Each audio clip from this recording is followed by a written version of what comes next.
আসসালামু আলাইকুম প্রিয় ভিউয়ার্স, আমিনশিপ ট্রেনিং এবং ভূমি পরিমিতি চ্যানেলের পক্ষ থেকে আরও একটি গুরুত্বপূর্ণ টিউটোরিয়াল নিয়ে আসলাম আপনাদের জন্য। অবশ্যই ভিডিওটি না টেনে সম্পূর্ণ ভিডিওটি দেখতে থাকবেন। অলরেডি যেসব দর্শক আমার চ্যানেলটি সাবস্ক্রাইব করে রেখেছেন তাদেরকে অসংখ্য ধন্যবাদ, এবং নূতন দর্শক যারা এই মুহূর্তে আমার এই ভিডিওটি দেখছেন তাদের প্রতি অবশ্যই অনুরোধ থাকবে, ভিডিওটি ভালো লাগলে অবশ্যই চ্যানেলটি সাবস্ক্রাইব করে পাশে থাকা বেল আইকনটি অন করে রাখুন পরবর্তী ভিডিওর নোটিফিকেশন পাওয়ার জন্য। আজকে আমাদের বিষয়টি নদী এবং খাল এর দৈর্ঘ্য এবং প্রস্থ পরিমাপ। যা আসলে যদি একজন সার্ভেয়ার যখন একটি জমির প্লট মাপতে মাপতে গিয়ে একটি নির্দিষ্ট স্থানে গিয়ে বাধাপ্রাপ্ত হলো, যেমন সে অনেক বড় একটি নদী বা খাল থাকার কারণে জমিটি এই পর্যন্ত মেপে আসলো, কিন্তু সে অতিক্রম করে ওপারে যেতে পারতেছে না বা কাউকে পাঠানোর মতো কোনো পরিস্থিতি নেই। তখন ওই ব্যক্তি কিভাবে সেই জমিটি সম্পূর্ণভাবে জমির মালিকগণকে বুঝিয়ে দিবেন জমি মেপে, যে আসলে এখানে কতটুকু জমি আছে বা নদীতে কত জমি আছে এইটা। তাহলে এরকম প্রবলেম অনেক সময় হয়ে থাকে। সেই হিসেব করে আজকের এই ভিডিওটি, অবশ্যই ভিডিওটি দেখতে থাকুন। মনে করেন একজন সার্ভেয়ার, যদি আমি এখানে ধরি যে মনে করেন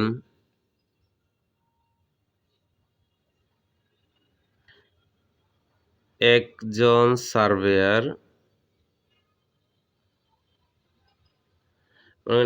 সার্ভেয়ার জমি মাপা শুরু করলো। জমি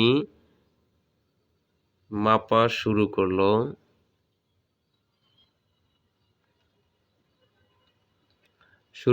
মাপতে মাপতে মাপতে মাপতে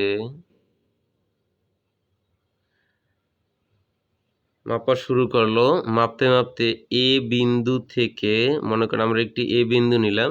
এখন এখানে যদি আমি মোটামুটি একটি মাপ নিয়ে নেই, যেমন এইটা ধরেন আমার এ বিন্দু, এখান থেকে সার্ভেয়ার মাপা শুরু করেছে এবং এটাকে বি বিন্দু, এটা ধরলাম বি বিন্দু, তাই বি বিন্দু দিয়ে সে বাধাপ্রাপ্ত হয়েছে। এখন অপর প্রান্তকে আমি ধরে নেব একটি, ধরেন এটা হচ্ছে সি বিন্দু, আর এটাকে আমরা মনে মনে একটি কল্পনা নিয়ে নেই। আসলে যখন এটিকে কল্পনা আমরা নিলাম যে একজন সার্ভেয়ার এ বিন্দু থেকে জমি মাপা শুরু করে বি বিন্দুতে বাধাপ্রাপ্ত হয়, তখন সেই সার্ভেয়ার সি বিন্দু কিভাবে নির্ণয় করবে? যদি সার্ভেয়ার দেখেন যে বি বিন্দুতে বাধাপ্রাপ্ত হওয়ার পরে ওপারে যাওয়ার মতো কোনো পরিস্থিতি নেই, বা কাউকে আপনি নৌকা করে পাঠিয়ে দিতে পারেন, বা যদি সে সাঁতার জানে সেভাবে পাঠিয়ে দিতে পারেন, তাহলে নির্দিষ্ট একটি স্থানে গিয়ে এটার বি বিন্দু সোজা সোজা সি বিন্দুতে একটি উঁচু ধরনের কিছু, আসলে যেটা এমন একটি উঁচু কিছু রাখতে হবে যেটা এই পারে যে বি বিন্দুতে সার্ভেয়ার আছেন সে যেন এখান থেকে সি অপর প্রান্তের যে লোকটি চলে গেছে যেন দেখতে পারে ওপারে কোনো একটি নির্দিষ্ট উঁচু কিছু দেওয়া হয়েছে। এখন সেখানে সেটা বাঁশ বা বড় ধরনের কোনো ফ্ল্যাগ দিয়ে বা লাল কাপড় দিয়ে সেটাকে চিহ্নিত করতে পারে, যেটা আসলে সি বিন্দু।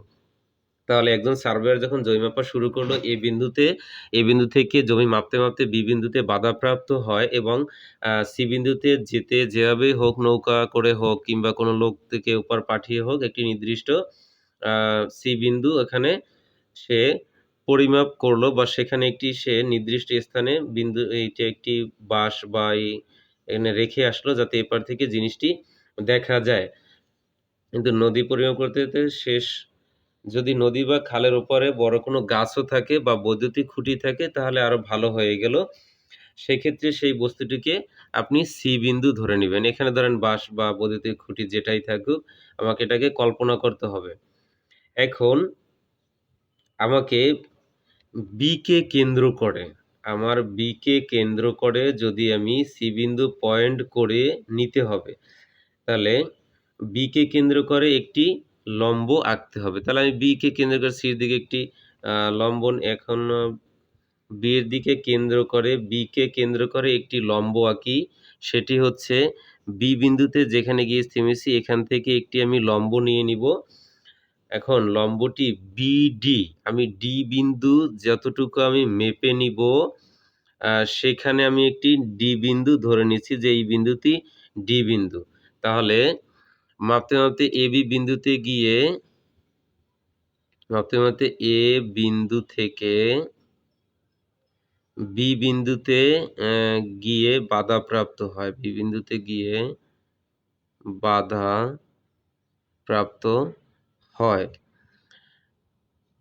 যেভাবে হোক কাউকে ওপার পাঠিয়ে আমরা সি বিন্দুতে একটি আ খুঁটি নির্ণয় করি। খুঁটি নির্ণয় করি এবং বি কে কেন্দ্র করে বি বিন্দুকে কেন্দ্র করে বি এবং ডি একটি লম্ব আঁকি। লম্ব আঁকি। তার অর্ধেক বিন্দু নিয়ে নির্ণয় করি এবং তার অর্ধেক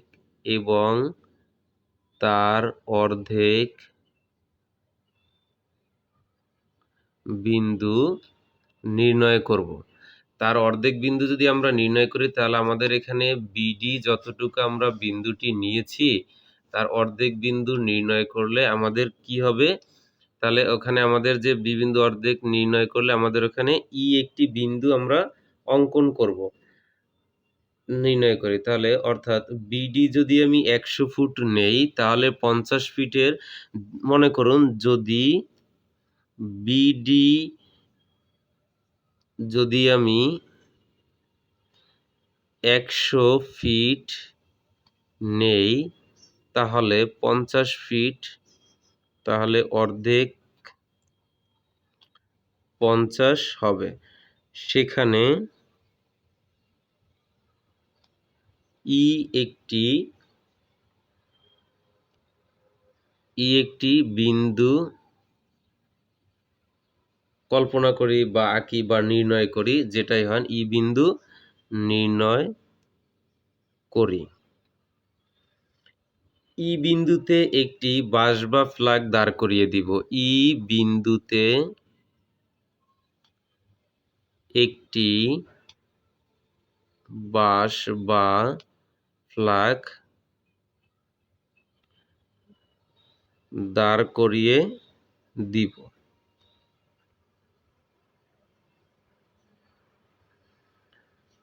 দাঁড় করিয়ে দিব বা দেই। এখানে ডি কে কেন্দ্র করে ৯০ ডিগ্রি কোণ তৈরি করি। এখানে ডি কে কেন্দ্র করে আমরা কি করব? একটি ৯০ ডিগ্রি কোণ তৈরি করব। ডি বিন্দু হতে পিছনের দিকে হতে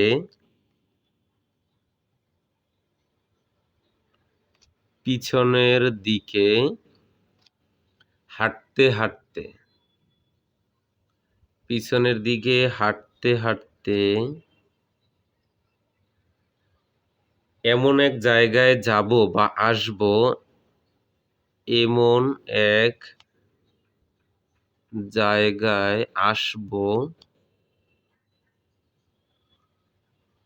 যেখান থেকে আসলে ই বিন্দুর কারণে এমন জায়গায় আসব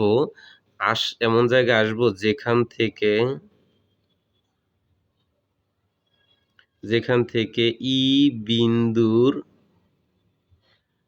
কারণে সি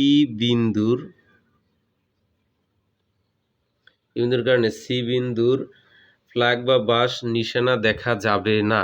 সি বিন্দুর ফ্ল্যাগ বা বাঁশ বা উপরে যেটা সি বিন্দুতে বসিয়ে আসছেন সেটা দেখা যাবে না। সেই বিন্দুটিকে আমরা সেই পর্যন্ত আসার পরে সেখানে এফ বিন্দু নির্ণয় করি। সে দেখে না এতে সি বিন্দু দেখা যান এফ বিন্দু নির্ণয় করি। এফ বিন্দু নির্ণয় করি। এফ বিন্দুতে আসার পরে এই বিন্দুর কারণে সি বিন্দু দেখা যায় না। এতে করে আমরা বুঝবো, এতে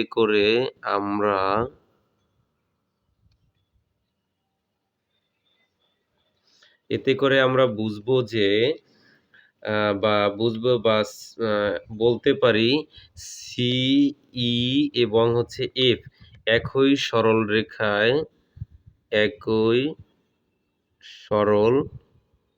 রেখায় অবস্থান করছে।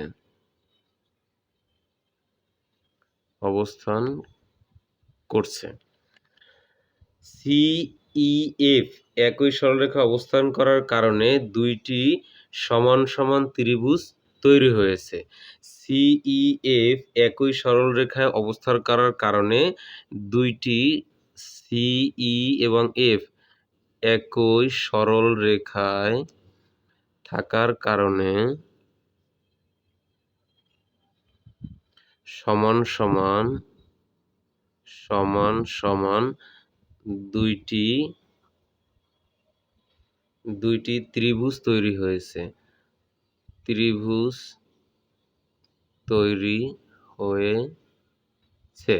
তাহলে আমাদের দুইটি ত্রিভুজ তৈরি হয়েছে। ত্রিভুজ দুইটি হবে সিবিই এবং অন্যটি হবে ইডিএফ। তাহলে দুইটি যে ত্রিভুজ তৈরি হয়েছে আমরা এই ত্রিভুজ দুইটিকে কিভাবে করব দেখেন। ত্রিভুজ দুইটি তৈরি হয়েছে, তাহলে প্রথম ত্রিভুজটি আমার ছিল হচ্ছে আপনার সিবিই। তাহলে প্রথম ত্রিভুজ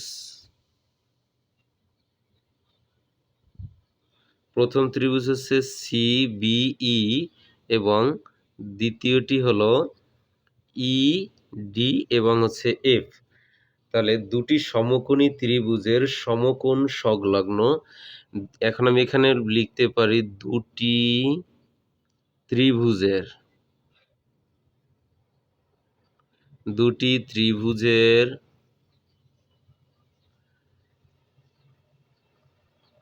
সমকোণ সংলগ্ন একটি বাহু এবং অতিভুজ যদি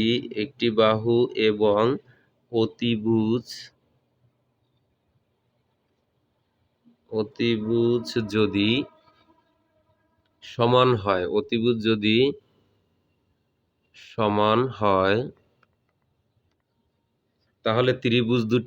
হয় তাহলে ত্রিভুজ দুটি সর্বসম। তাহলে এটি আমরা আবার কিভাবে বুঝলাম দেখেন। দুটি ত্রিভুজের সমকোণ সংলগ্ন একটি বাহু এবং অতিভুজ যদি সমান হয় তাহলে ত্রিভুজ দুটি হবে সর্বসম। এখানে সিবিই ত্রিভুজে বি হলো সমকোণ, এখানে সিবিই ত্রিভুজে বি হলো সমকোণ এবং ইডিএফ ত্রিভুজে ডি হলো সমকোণ এবং ইডিএফ এ হলো ডি সমকোণ। তাহলে আমরা সমকোণ দুটি পেয়ে গেলাম। তাহলে সমকোণ সংলগ্ন একটি বাহু অর্থাৎ ইডি এবং বিই যে সমান এটি প্রমাণিত। সমকোণ সংলগ্ন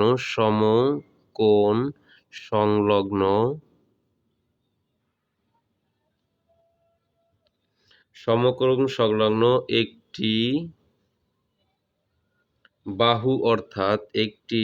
বাহু অর্থাৎ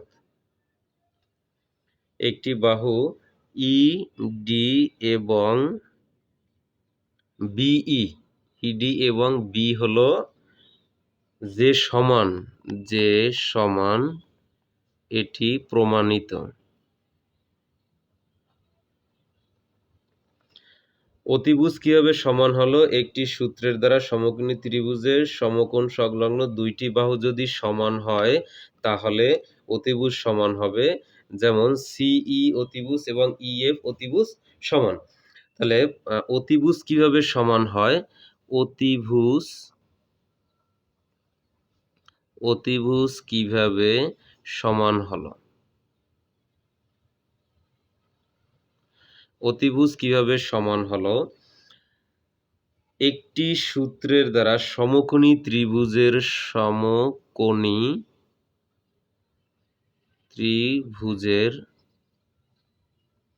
সমকোণী ত্রিভুজের সমকোণ সংলগ্ন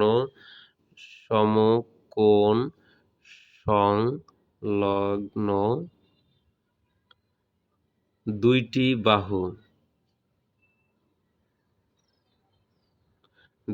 বাহু যদি সমান হয় তাহলে অতিভুজ সমান